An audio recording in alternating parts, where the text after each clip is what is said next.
डाक शुणिले भगवान घटिला अद्भुत घटना। Hello guys, welcome to my mini blog. आज सकाळ उठी देखे तो फ्रिज रे 3 दिनर बासी पिठ होथिला।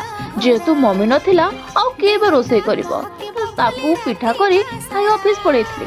हेले भाबिथिली लंच केमते करिवि, किंतु एही समय रे ऑफिस पाखकु जड़े नना आसी कहले ए पाख मंदिर रे खाइबाकू दिया जाउछि, जेहेतु मंदिर रे वार्षिक उत्सव अछि। सेथिपाई आमे ऑफिस रो 2 जण के 3 जण मिसी पळेथिलु से मंदिर को। आ मंदिर रे प्रसाद मिलिथिला, भात, डालमा, खटा, खीरी एमिति अनेक किछि। ताको खाई बेस खुशी हो जाइथिलु। आ भाबिथिली सतरे ए अळसुआ मानक पई ठाकुर ही भरोसा।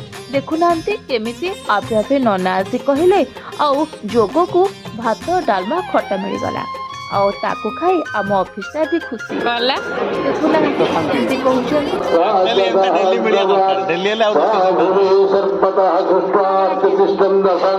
नेम दे जदी मैं